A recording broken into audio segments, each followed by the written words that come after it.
नमस्कार। भारत में विद्यालयी शिक्षा को समझने के लिए विद्यालयी शिक्षा के विविध आयामों पर हम निरंतर चर्चा कर रहे हैं। चाहे वह परंपरागत शिक्षा हो, चाहे वैकल्पिक शिक्षा हो, ऐसे में विद्यालयी शिक्षा में मुक्त और दूरस्थ शिक्षा की भूमिका पर चर्चा किए बिना भारत में विद्यालयी शिक्षा की संरचना को संपूर्णता से समझ पाना संभव नहीं होगा। आज हम विद्यालयी शिक्षा में मुक्त और दूरस्थ शिक्षा किस प्रकार काम करती है, इस पर विस्तार से चर्चा करेंगे। मुक्त अधिगम वास्तव में एक ऐसा व्यापक शब्द है जो शिक्षा की उस प्रत्येक योजना को सम्मिलित करता है जिसमें अधिगम की आयु, समय, स्थान आदि संबंधी बाधाओं को दूर करने का प्रयास होता है। दूर शिक्षा के अंतर्गत सभी स्तरों पर अध्ययन के विभिन्न रूप सम्मिलित होते हैं, जो केवल व्याख्यान कक्षों तक सीमित नहीं होती, एक ही परिसर तक सीमित नहीं होती, केवल शिक्षकों के पर्यवेक्षण के अधीन नहीं होती। एक शैक्षणिक संगठन के तौर पर नियोजन, मार्गदर्शन और शिक्षण से लाभान्वित होना मुक्त अधिगम की परिणति है। मुक्त अधिगम एक नियमित उपस्थिति से मुक्त प्रणाली है जो विद्यालय और समयबद्ध कार्यक्रमों में मूलतः आवश्यक होता है। मुक्त विद्यालय उन विद्यार्थियों के लिए है जो विभिन्न व्यक्तिगत कारणों से विद्यालय में उपस्थित रहने में असमर्थ हैं और अपनी विद्यालयी शिक्षा को पूर्ण करना चाहते हैं। यह कार्यक्रम को पूर्ण करने के लिए आयु और समय सीमा से परे कार्यक्रमों के चयन की मांग पर परीक्षा की व्यवस्था करने के साथ साथ कक्षा में उपस्थित न रहने के कारण लचीलापन प्रदान करता है। मुक्त विद्यालयी शिक्षा उन विद्यार्थियों के लिए लाभकारी है जो स्वतंत्र रूप से अच्छे प्रकार कार्य कर सकते हैं और उनके लिए जो कार्य को टालते नहीं हैं। और इस सब के लिए भारत का मुक्त विद्यालय अर्थात NIOS राष्ट्रीय मुक्त विद्यालयी संगठन एक संस्था के तौर पर काम करती है जो पूर्व स्नातक स्तर के विभिन्न प्रकार के शिक्षार्थियों को शिक्षा प्रदान करती है। इसका प्रारंभ तो 1979 में किया गया केंद्रीय माध्यमिक शिक्षा परिषद के तहत एक परियोजना के रूप में प्रारंभ में, और इसमें कुछ अंतर्निहित सुविधाएं दी गईं। बाद में 1986 की जो शिक्षा की राष्ट्रीय नीति आई उसमें सुझाव दिया गया कि देश भर में माध्यमिक स्तर पर एक अवस्थाबद्ध रूप से मुक्त विद्यालय शिक्षा की सुविधाएं उपलब्ध कराई जाएं। इसको एक स्वतंत्र प्रणाली के रूप में सशक्त बनाया जाए, जिसकी अपनी पाठ्यचर्या हो, जिसकी अपनी परीक्षा हो, जिसको उत्तीर्ण करने पर प्रमाण पत्र दिया जाए। और तब 1986 की इस अनुशंसा को ध्यान में रखते हुए राष्ट्रीय मुक्त विद्यालय शिक्षा संस्थान, जिसे पहले राष्ट्रीय मुक्त विश्वविद्यालय के नाम से जाना जाता था, उसकी स्थापना शिक्षा मंत्रालय ने, जो उस समय मानव संसाधन विकास मंत्रालय था, नवंबर 1989 में की।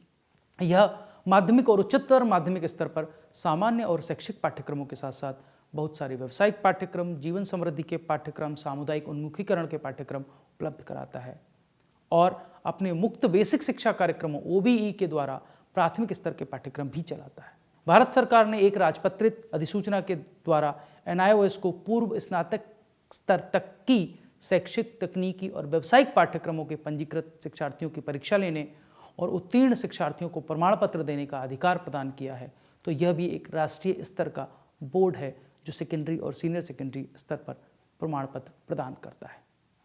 यदि हम इसकी दृष्टि और लक्ष्य अर्थात इसके विजन और मिशन को देखें तो राष्ट्रीय मुक्त विद्यालयी शिक्षा संस्थान की दृष्टि अर्थात विजन है व्यवहार्य और सम्मिलित शिक्षा के साथ गुणात्मक विद्यालयी शिक्षा और कौशल विकास के लिए सार्वभौमिक और सुविधापूर्ण अवसर प्रदान करना। इसके लक्ष्यों में मुक्त और दूरस्थ शिक्षा प्रणाली द्वारा पूर्व स्नातक तक प्रासंगिक, सतत और समन्वयात्मक शिक्षा प्रदान करना, विद्यालय शिक्षा के सार्वभौमिकरण के लक्ष्यों को प्रदान करने के लिए उनमें योगदान करना, समता और सामाजिक न्याय के लिए प्राथमिकता प्राप्त लक्ष्य समूहों तक शिक्षा संबंधी आवश्यकताओं को पूरा करना। यदि आप इसके पाठ्यक्रमों को देखेंगे तो 14 वर्ष तक की आयु समूह के बच्चों के लिए, किशोरों के लिए, प्रौढ़ों के लिए यहाँ पर मुक्त बेसिक शिक्षा कार्यक्रम चलाए जाते हैं जिसके A, B और C स्तर हैं, जो तीसरी, 5वीं और 8वीं कक्षा के समकक्ष हैं। माध्यमिक शिक्षा के पाठ्यक्रम चलाए जाते हैं जो 10वीं कक्षा के समकक्ष हैं। उच्चतर माध्यमिक शिक्षा के पाठ्यक्रम चलाए जाते हैं जो 12वीं कक्षा के समकक्ष हैं। व्यावसायिक शिक्षा पाठ्यक्रम चलाए जाते हैं जो 10वीं और 12वीं दोनों स्तरों पर हैं, और बहुत सारे जीवन समृद्धि पाठ्यक्रम भी चलाए जाते हैं।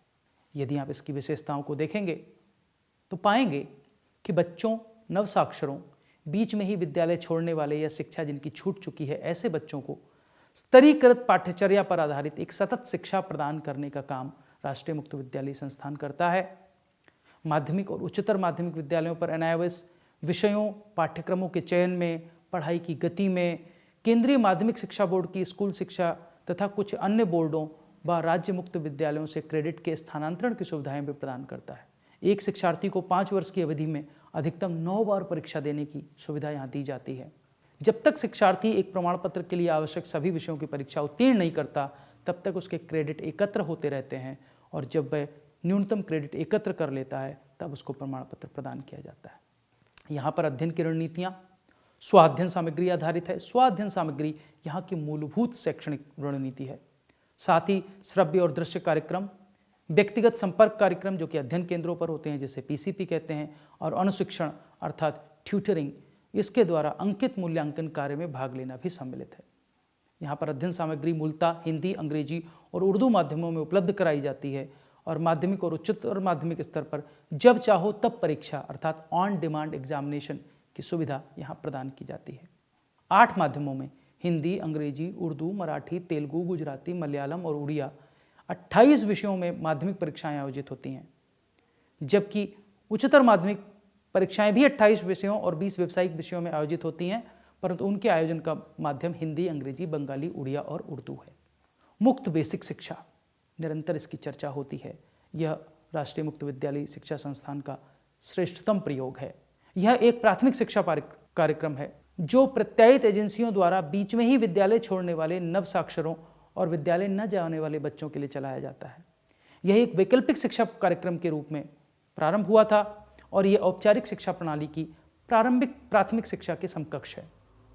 यह वंचितों तक शिक्षा पहुंचाने के लिए दूरस्थ शिक्षा प्रणाली की सभी सक्षमताओं का प्रयोग करता है, उनकी खोज करता है, और इसके आधार पाठ्यक्रम को मुक्त बेसिक शिक्षा कार्यक्रम में रूपांतरित किया गया है।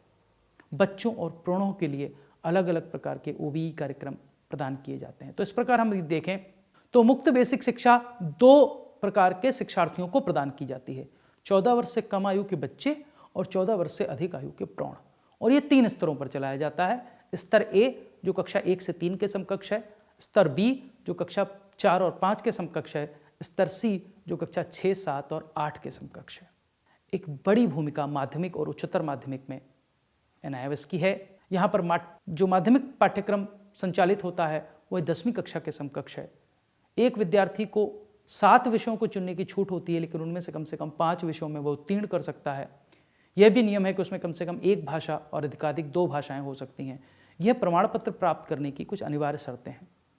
जैसा कि आप देख सकते हैं, माध्यमिक स्तर में जो पाठ्यक्रम यहाँ चलाए जा रहे हैं उसमें समूह का में हिंदी, अंग्रेजी, बंगला, मराठी, तेलुगु, उर्दू, गुजराती, कन्नड़, संस्कृत, पंजाबी, असमिया, नेपाली, मलयालम, उड़िया, अरबी, फारसी और तमिल सम्मिलित हैं, जिसमें से विद्यार्थी कम से कम 1 और अधिक से अधिक 2 भाषाएं ले सकता है। समूह खा में गणित, विज्ञान, सामाजिक विज्ञान, अर्थशास्त्र, व्यवसाय अध्ययन, गृह विज्ञान, वर्ड प्रोसेसिंग, मनोविज्ञान, भारतीय संस्कृति और विरासत, चित्रकला, डाटा एंट्री कार्य, यह कुछ विषय हैं। शेष विषय उसको इसमें चुनने होते हैं। इसके अध्ययन की योजना है कि कम से कम 1 भाषा और अधिक से अधिक 2 भाषाओं सहित कुल 5 विषय या अधिक से अधिक कुल 7 विषय एक विद्यार्थी ले सकता है। विद्यार्थियों को सलाह दी जाती है कि वे अपनी इच्छा के अनुसार अपने भावी अध्ययन और कार्य को ध्यान में रखते हुए कोई भी विषय चुन सकता है। विषयों के चयन के समूह यहाँ निर्धारित नहीं किए जाते। इसी प्रकार उच्चतर माध्यमिक पाठ्यक्रम ऐसे विद्यार्थियों, ऐसे लोगों के लिए तैयार किया जाता है जिन्होंने किसी समकक्ष बोर्ड से 10वीं की कक्षा या उसके समकक्ष परीक्षा पास की हो। उच्चतर माध्यमिक प्रमाण पत्र 12वीं कक्षा के समकक्ष होता है। यहाँ भी प्रत्येक विद्यार्थी को कम से कम 5 विषयों में उत्तीर्ण होना होगा, जिसमें से कम 1 भाषा या अधिक से अधिक 2 भाषाएं हो सकती हैं। प्रमाण पत्र प्राप्त करने की यह शर्त अनिवार्य है। यदि आप यहाँ के विषयों का समूह देखें तो समूह का में हिंदी, अंग्रेजी, उर्दू और संस्कृत 4 हैं, जिसमें से विद्यार्थी कम से कम 1 या अधिक से अधिक 2 ले सकता है। शेष गणित, भौतिकी, रसायन विज्ञान, जीव विज्ञान, इतिहास, भूगोल, राजनीतिक शास्त्र, अर्थशास्त्र, वाणिज्य, लेखांकन, गृह विज्ञान, वर्ड प्रोसेसिंग, मनोविज्ञान, कंप्यूटर विज्ञान, समाजशास्त्र, चित्रकला और जनसंचार, यह विषय हैं। इनमें से विद्यार्थी कुछ विषय ले सकता है। कुल मिलाकर वह अधिकतम 5 विषय और अधिक से अधिक 7 विषय ले सकता है, परंतु सलाह फिर यही दी जाती है कि विद्यार्थी को जिस क्षेत्र में आगे बढ़ना है उसी को ध्यान में रखते हुए वह अपने विषय चुने। इसके साथ साथ यहाँ पर व्यावसायिक शिक्षा के पाठ्यक्रम भी चलाए जाते हैं। माध्यमिक स्तर पर बढ़ईगिरी, सौर ऊर्जा तकनीशियन, बायोगैस ऊर्जा तकनीशियन, बेकरी और हलवाई की दुकान, वेल्डिंग प्रौद्योगिकी, हिंदी और अंग्रेजी में टंकण, ये विषय उपलब्ध हैं। जबकि वरिष्ठ माध्यमिक स्तर पर हिंदी, अंग्रेजी और उर्दू में टंकण, हिंदी, अंग्रेजी और उर्दू में आशुलिपि, सेक्रेटरियल प्रैक्टिस, बर्ड प्रोसेसिंग, रक्षा संयंत्रों पर काम करना, फसल उत्पादन, जल प्रबंधन, सीप, मशरूम का उत्पादन, उसकी प्रौद्योगिकी, फर्नीचर बनाना, विद्युत लेपन, हाउसकीपिंग मैनेजमेंट, कैटरिंग, खाद्य संसाधन केंद्र का प्रबंधन, होटल के लिए फ्रंट ऑफिस ऑपरेशंस, कुक्कुट पालन, मिट्टी और उर्वरक का प्रबंधन, फलों और सब्जियों का संरक्षण, बहुत सारे विषय यहाँ उपलब्ध हैं जिनमें व्यावसायिक शिक्षा यह संस्थान प्रदान करता है। इस संस्थान की एक और बड़ी भूमिका राज्य मुक्त विद्यालयों, स्टेट ओपन स्कूल्स को सपोर्ट करने की है। क्षेत्रीय विविधता के महत्व को ध्यान में रखते हुए राज्य मुक्त विश्वविद्यालयों की परिकल्पना की गई और कई राज्यों में इनकी स्थापना की गई। शिक्षा के प्रति राज्य की जिम्मेदारी को ध्यान में रखते हुए वर्तमान में भारत के 11 राज्यों में क्षेत्रीय भाषाओं के माध्यम से ओपन स्कूल कार्यरत हैं और कुछ अन्य राज्यों में अभी ये प्रक्रिया में हैं। ये NIOS की सहायता से काम करते हैं। NIOS इन राज्यों को ओपन स्कूल को स्थापित करने, उनको व्यावसायिक और तकनीकी सहायता प्रदान करता है। तो इस प्रकार हम ये कह सकते हैं कि भारत में वैकल्पिक शिक्षा के एक और स्रोत के रूप में, एक और अवसर के रूप में राष्ट्रीय मुक्त विद्यालय संगठन मुक्त और दूरस्थ शिक्षा के माध्यम से विद्यालय शिक्षा को आगे ले जा रहा है, जिसमें राज्य मुक्त विद्यालय अपनी भूमिका साथ साथ निभा रहे हैं। भारत में विद्यालय शिक्षा के विविध आयामों में दूरस्थ और मुक्त शिक्षा एक महत्वपूर्ण आयाम है। ये बच्चों को अवसर देती है, ये ऐसे बच्चों को अवसर देती है जो अपनी इच्छा, अपनी रुचि और अपने किसी एक क्षेत्र में आगे बढ़ना चाहते हैं, परंतु वे शैक्षिक अवसरों को छोड़ना नहीं चाहते। आज बहुत सारे खिलाड़ी, बहुत सारे अभिनेता, बहुत सारे अन्य क्षेत्रों में काम करने वाले लोग, बहुत सारे नर्तक, बहुत सारे प्रोफेशनल्स जो परंपरागत शिक्षा के लिए समय नहीं दे पाते, वे गैर परंपरागत शिक्षा के तौर पर मुक्त और दूरस्थ शिक्षा के माध्यम से अपनी शैक्षिक आवश्यकताओं को पूरा करते ही हैं। साथ ही उनका जो पैशन है, उनकी जो सोच है और उनको जो करना है, उस क्षेत्र में निरंतर आगे बढ़ते जा रहे हैं। आप सभी ने मेरी बात को ध्यान से सुना, इसके लिए आपका बहुत बहुत धन्यवाद।